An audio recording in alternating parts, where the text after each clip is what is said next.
Hey guys, well this really has been an amazing year for the Catholic Church.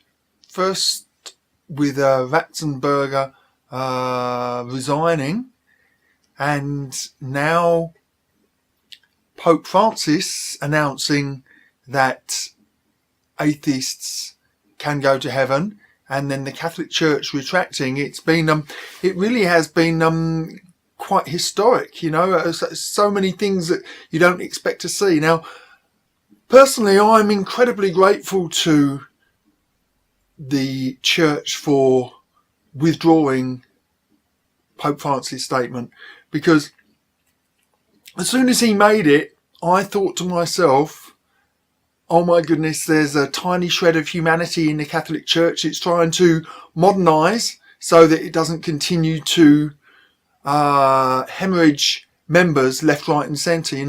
A church which is completely out of touch with life in the modern age is always going to be losing people as they start to question why they would possibly need Catholicism. And with the rise of atheism across the planet, thanks to the internet and global media, the message of the foolishness of the Catholic message is just being revealed more and more. And it seemed to me that when Francis announced that now possibly atheists could get into heaven and all you actually had to do was live a good life, it seemed to me that what he was doing was diluting the Catholic message so that they could still appeal to existing Catholics who had a moral dilemma. The issue of is it not enough to just live a good life has obviously plagued many people, Catholic and atheist. In fact, it's been a strong argument against the existence of a loving God, that you could live a good life and still go to hell. And to my mind, as soon as Francis announced that atheists could get into heaven, I assumed that the Catholic PR machine was rolling into action. And it seemed somewhat incongruous to me, given the fact that Francis was considered to be a very traditional person. He's already railed in his native country against gay marriage and homosexuals. So he seemed to be a safe person to put into the role, I guess you'd say. And it seemed to me to be incongruous now that he would come out and say this. But it seems that he's something of a loose cannon in saying this, because the Catholic Church, just a day or two after he announced it, has issued a statement quite clearly renouncing what he said and making it absolutely clear that no, unless you're of the church or in the church, which means that unless you accept the Catholic doctrine, that you can't get into heaven.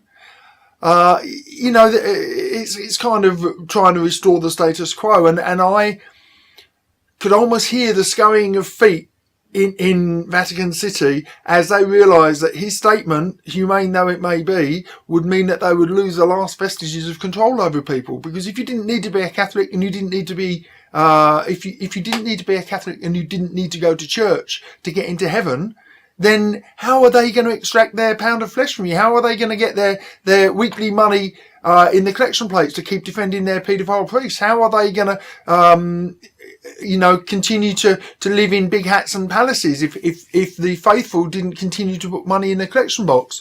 So of course, all too quickly they've rushed back in and cancelled this. But the really interesting thing is not so much that he would say it, which I think was noble, and in some ways I think it's inevitable that eventually the Catholic Church is going to change its message, just as one of the popes agreed to make evolution doctrine. The Catholic Church is not so foolish that it goes against popular opinion for very long. They're all about control and money. They're not about doing the right thing, and they change their message as needed to maintain the maximum congregation, the maximum number of bums on seats, the maximum amount of money in the collection plate.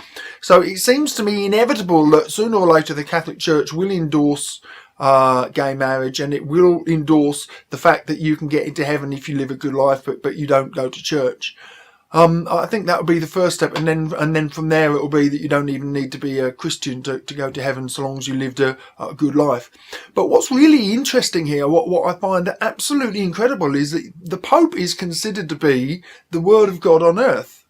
So what the cardinals in Vatican City, or whoever it is that have issued this cancellation, which kind of implies that Pope Francis is a bit of an idiot, that what he said would be fine if he was preaching to his congregation, but it's not true now. He's speaking for the Catholic Church.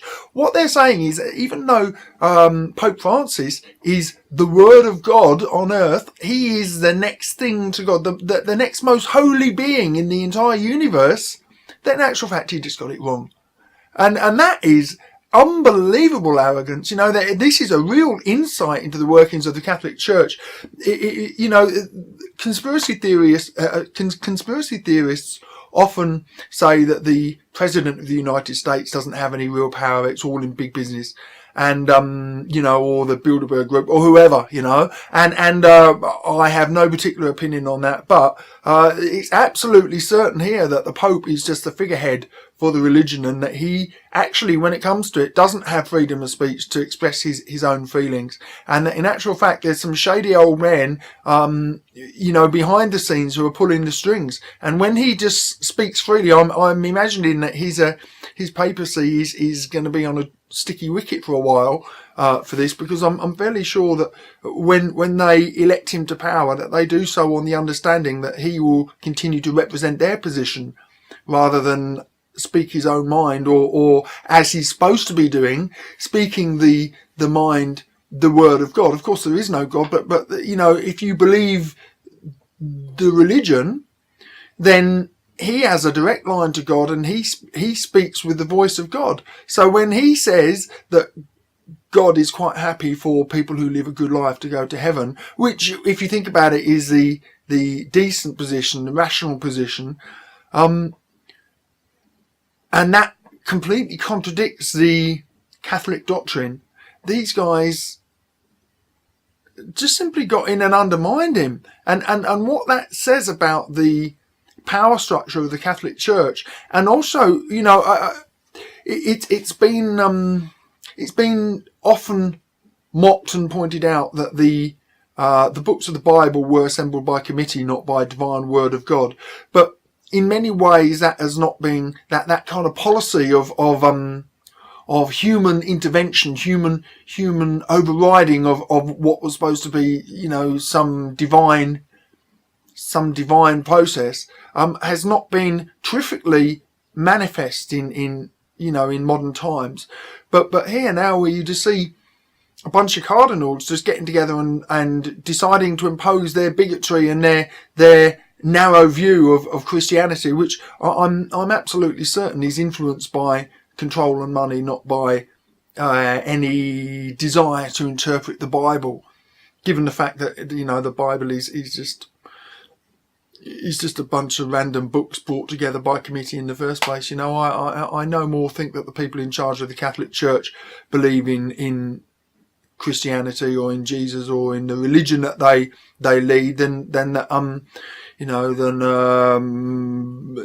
don't know. I can't think of a simile, to be honest, but quite clearly these guys don't have the best interest of the planet or even of the faithful at heart. They just have their own self-perpetuation and their own position at heart.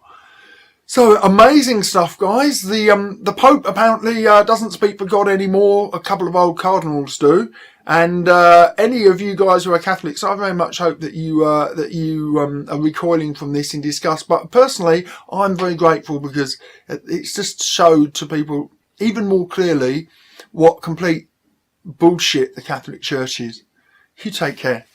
Hey guys, thanks for watching. Hope you enjoyed the video. If you did, please take the time to rate and comment, and it would mean a lot to me if you would subscribe. Thank you.